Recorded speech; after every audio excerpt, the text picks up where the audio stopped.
আসসালামু আলাইকুম ওয়া রাহমাতুল্লাহ। আলহামদুলিল্লাহি ওয়াহদাহ ওয়াসসালাতু ওয়াসসালামু আলা মান লা নাবিয়্যা বা'দাহ। আউযু বিল্লাহি মিনাশ শাইতানির রাজীম। বাল তু'সিরুনাল হায়াতাদ দুনিয়া ওয়াল আখিরাতু খায়রুন ওয়া আবকা।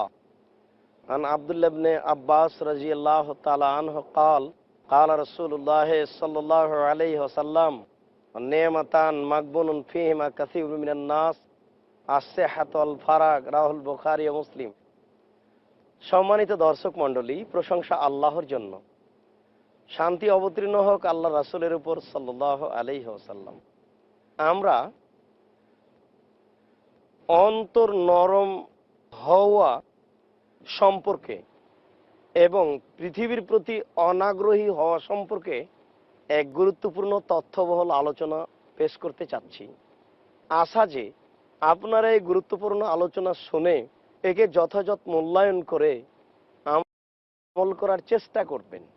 আমরা দুনিয়াকে যেভাবে বুঝেছি, দুনিয়া এমন নয়। আল্লাহ তাআলা এইভাবে দুনিয়া ভোগ করার জন্য অনুমতি দেননি। আল্লাহর নবী সাল্লাল্লাহু আলাইহি ওয়াসাল্লাম দুনিয়াকে এইভাবে ভোগ করার জন্য অনুমতি দেননি। আমাদের দুনিয়াকে ভোগ করা ভুল হচ্ছে, যে ভুলের সংশোধন মরণের পরে ধরা পড়বে। আর মরণের পরে ভুলের সংশোধন যদি বোঝা যায়, সেদিন বুঝে কোনো লাভ হবে না। আল্লাহ তাআলা বলেন, বাল তু'সিরুনাল হায়াতাদ দুনিয়া ওয়াল আখিরাতু খায়রুন ওয়া আবকা। ওহ, তোমরা পার্থিব জগৎকেই প্রাধান্য দিলে, অথচ পরকাল অতীব উত্তম ও চিরস্থায়ী। সম্মানিত দর্শক মণ্ডলী, আল্লাহ তাআলা এখানে বলছেন যে তোমরা পার্থিব জগৎকেই প্রাধান্য দিলে, অথচ পরকাল অতীব উত্তম ও চিরস্থায়ী। কেন আমাদের এই ঘর চিরস্থায়ী হলো? কেন আমরা এখানে থেকে গেলাম চিরদিনের মতো? এটা ভাবলাম কি করে? কেন আমরা এই পৃথিবীকে এইভাবে ভালোবাসছি, যা একদিন আমাকে ধোঁকা দিবে, ফাঁকি দিবে? এটা একটা প্রতারণার বস্তু।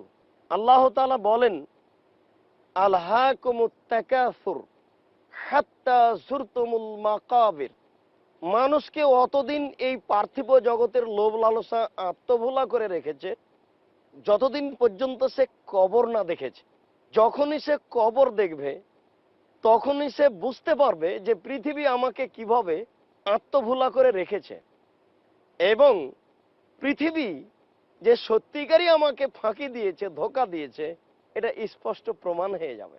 সম্মানিত দর্শক মণ্ডলী, আল্লাহ তাআলা বলছেন, আলহাকুমুত তাকাসুর হাত্তা যুরতুমুল মাকাবির কাল্লা সাওফা তা'লামুন। কখনো নহে, অচিরেই তোমরা জানতে পারবে এইভাবে পৃথিবী ভোগ করার ফলাফল। সুম্মা কাল্লা সাওফা তা'লামুন। আবারও বলছি, কখনো নহে, অচিরেই বুঝতে পারবে তোমরা এই পৃথিবীকে ভুল বুঝে ভোগ করার ফলাফল। আল্লাহ তাআলা এখানে বারবার সতর্ক করছেন যে যেইভাবে পৃথিবীর পিছনে তোমরা লেগেছ, আসলে এটা ভুল হচ্ছে।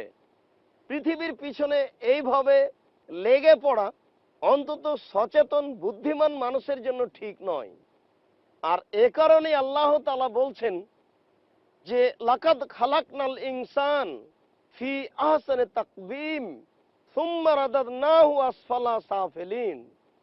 আমরা তার আগের বাক্যে বলি, আল্লাহ তাআলা বলছেন, ওয়াত্তিন, ডমর ফলের কসম, ওয়াজাইতুন, জাইতুন গাছের কসম, ওয়াতুরে সিনিন, সায়না পাহাড়ের কসম, ওয়াহাদাল বালাদিল আমিন, এই মক্কা নিরাপদ শহরের কসম। এই চারটে জিনিসের কসম করে আমি আল্লাহ বলছি, লাকাদ খালাকনাল ইনসানা ফি আহসানি তাকওয়িম। আমি মানুষকে অতি উত্তম করে আকৃতিতে বুদ্ধি দিয়ে সচেতন করে সৃষ্টি করেছি। সুম্মা রাদাদনাহু আসফালা সাফিলিন। তারপর আমি তার আচরণের কারণে আমি তাকে সর্বনিম্নে উল্টা ফিরিয়েছি। সম্মানিত দর্শক মণ্ডলী, আমরা আসলে কোরআন মাজিদ যদি পড়তাম, বা কেউ যদি আমাদেরকে বুঝাতো আর আমরা যদি বুঝার চেষ্টা করতাম, তাহলে হয়তোবা আমরা কিছু ফল ভোগ করতাম। এই জন্য আমরা দর্শক মন্ডলীকে বলবো যে এই কথাগুলো একটু মূল্যায়ন করুন। দেখুন আল্লাহ কিভাবে বলছেন। আল্লাহ এখানে বলছেন মানুষ যখন পৃথিবীকে প্রাধান্য দিবে আর আমি যে জন্য সৃষ্টি করেছি সেটাকে ভুলে যাবে, আমি তখন তাকে সর্বনিম্নে উল্টা ফিরাবো। সে তখন পশু প্রাণীর মতো হবে। তার জন্য আমি জাহান্নামের ব্যবস্থা করেছি। আমি মানুষের সুস্থতা এই জন্য দিনই যে এইভাবে সে সময় কাটাবে। আমি মানুষকে অবসর এই জন্য দিনই যে মানুষ এইভাবে অবসর পেলেই অন্যায় লিপ্ত হবে। আল্লাহ তাআলা আমাদের নবীকে বলছেন ফাইদা ফারাগতা ফানসব ওয়া ইলা রাব্বিকা ফারগাব। আপনি যখন আপনার দুনিয়াবি কাজকর্ম থেকে অবসর হবেন তখন আপনি কঠোর শ্রমে, কঠোর ইবাদত বান্দিগিতে নিজেকে আত্মনিয়োগ করুন। সম্মানিত দর্শক মণ্ডলী, আপনি বিশ্বাস করুন আপনার এই অবসর এইভাবে গান বাজনা শোনার জন্য নয়। এই অবসর টিভির সামনে বসে থেকে ঘন্টার ঘন্টা পার করার জন্য নয়। এই শরীরের সুস্থতা মানুষকে মারার জন্য নয়।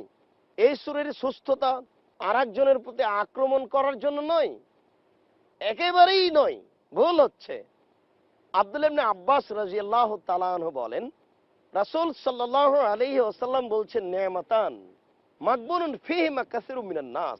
দুইটি আল্লাহর অনুগ্রহ রয়েছে, এই অনুগ্রহ দুইটিতে মানুষ ধোঁকায় পড়ে। আল্লাহর পক্ষ থেকে মানুষের উপরে দুইটি অনুগ্রহ রয়েছে, যে অনুগ্রহ দুইটিতে মানুষ প্রতারণায় পড়ে। তার একটি হচ্ছে আস-সাহহা, শরীরের সুস্থতা, অল ফারাগ, অবসর।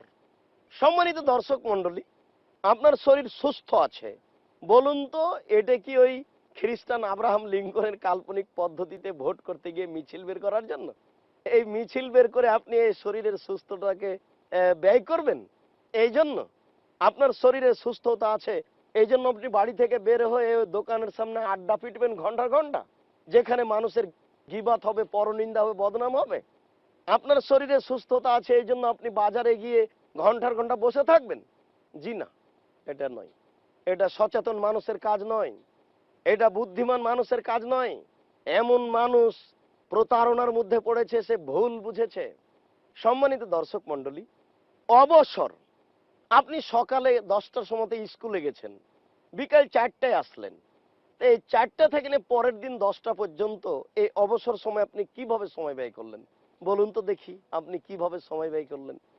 এটা যে আপনাকে অক্ষরে অক্ষরে বিচারের মাঠে বুঝাতে হবে, যে কিয়ামতের মাঠে যে আল্লাহকে বুঝাতে হবে, এটা আপনি কি করে বুঝাবেন? রাসূল সাল্লাল্লাহু আলাইহি ওয়াসাল্লাম তো বলছেন বিচারের মাঠে আদম সন্তানের পাকে নড়তে দেওয়া হবে না, হিলতে দেওয়া হবে না। তার 5টি জিনিস জিজ্ঞাসা করার পূর্বে 5টি বিষয়ে তাকে জিজ্ঞাসা করা হবে। তার একটি হচ্ছে আনুমরেহি ফিমা আফনাহু, তার বয়স সম্পর্কে কিভাবে সে অতিবাহিত করলো, তার যৌবন সম্পর্কে সে কিভাবে যৌবন অতিবাহিত করলো, তার উপার্জিত সম্পদ সম্পর্কে সে কিভাবে সেটা ব্যয় করলো আর কিভাবে সেটা আয় করলো। এটা কি আপনি সহজ মনে করছেন?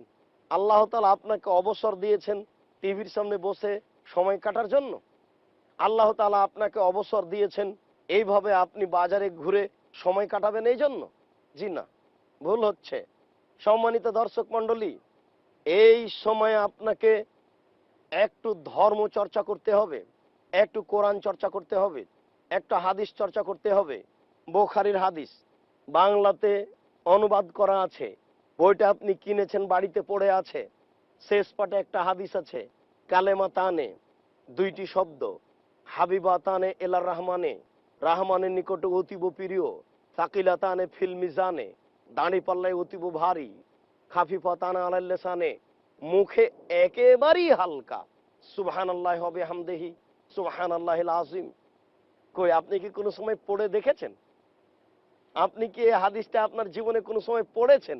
আপনি এই অবসর সময়টা কিভাবে কাটালেন? বিচারের মাঠে আপনি কিভাবে জবাব দিবেন? সম্মানিত দর্শক মণ্ডলী, বিশ্বাস করুন, একটা শিংওয়ালা ছাগল যদি অশিংওয়ালা ছাগলকে গুতা মেরে থাকে, বিচারের কাঠগড়াতে আল্লাহ তাআলা অশিংওয়ালা ছাগলকে শিং দিয়ে বলবেন তুমি গুতা মেরে পরিশোধ করে নাও। আমরা আপনাদেরকে অনুরোধ করে বলছি, অবসর সময়কে এইভাবে কাটায়েন না। অবসর সময়কে মূল্যায়ন করার চেষ্টা করুন। পৃথিবীকে এইভাবে ভালোবাসেন না, পৃথিবী এইভাবে ভালোবাসার বস্তু নয়। মুস্তাদর ইবনে সাদ্দাদ রাদিয়াল্লাহু তাআলা আনহু বলেন, রাসূল সাল্লাল্লাহু আলাইহি ওয়াসাল্লাম বলেছেন, মাদ দুনিয়া লিল আখিরা ইল্লা মিসলা মায়াজুল আহাদুকুম ইসবাহু ফিল ইয়ামমি ফালয়ানজুর বিমা ইয়ারজি। আল্লাহর নবী বলছেন, পৃথিবী আর পরকাল এই দুইটার তুলনা, পৃথিবী আর জান্নাত এই দুইটার তুলনা আঙ্গুলের পানি আর সাগরের পানি সমপরিমাণ। আল্লাহর নবী বলছেন যে তোমাদের কোনো ব্যক্তি তার আঙ্গুলটা সাগরে ডুবাবে, সাগরে ডুবিয়ে দেখবে আঙ্গুলে কতটুকু পানি আছে। আঙ্গুলের পানি আর সাগরের পানির তুলনা হচ্ছে ইহকাল আর পরকাল। সম্মানিত দর্শক মন্ডলী, এটাকে আমরা বুঝাতে সক্ষম। আল্লাহ তুমি তৌফিক দান করো যেন এই বাক্যটা আমরা বুঝাতে পারি, যে আল্লাহর নবী বলছেন যে তোমার আঙ্গুলটা সাগরে ডুবাও, ডুবিয়ে উঠাও, দেখো তো আঙ্গুলে কতটুকু পানি আছে আর সাগরে কতটুকু পানি আছে। আঙ্গুলের পানি হলো পৃথিবী আর সাগরের পানি হলো জান্নাত। আচ্ছা, এটা কি কোনো তুলনা হতে পারে? আঙ্গুলে না হয় 1 ফোঁটা পানি আছে, 1 ফোঁটা পানি নেই, অর্ধ ফোঁটা আছে। তো অর্ধ ফোঁটা পানি বা 1 ফোঁটা পানির সাথে সাগরের পানির কোনো তুলনা করা যায়? কি দিয়ে জাতিকে বুঝাবো? আল্লাহর নবী এই পার্থিব জগৎকে প্রাধান্য দিতে না করলেন, এটা কি দিয়ে বুঝায়? এমন কোনো বাক্য থাকতো যেটা দিয়ে সমাজকে বোঝানো সহজ হতো? এরপরেও বলি, প্রতিপালক তুমি একটু দয়া করো, যাতে করে তোমার নবীর এই বাণী আমরা মানুষকে বুঝাতে পারি, মানুষ যেন পরকালমুখী হয়। কেন মানুষ পৃথিবীর পিছনে পড়বে?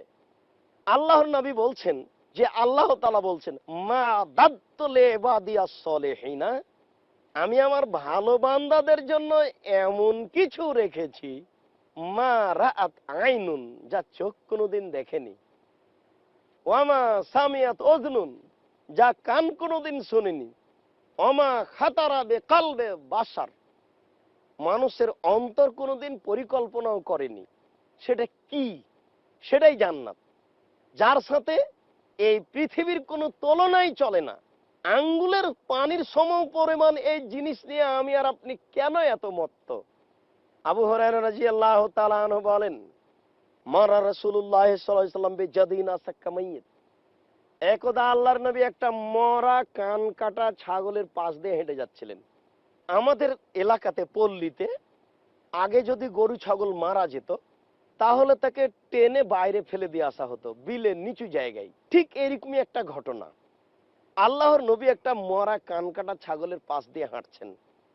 হাঁটতে হাঁটতে তিনি বলছেন, সঙ্গী সাথী, তোমাদের কে এই মরা ছাগলটা 1 দিরহামের বিনিময়ে কিনতে চায়?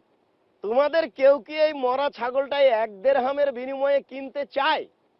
সাহাবীগণ বলছেন যে কুল্লুনা লা নুহিব্বু আন নাশতারি বিসামানি হাযা। আল্লাহর নবী, আপনি 1 দিরহাম বলছেন কেন? আমরা এই মরা ছাগলটা অল্প 2-1 পয়সা দিয়েও কিনতে রাজি নই। একে কেন কিনবো?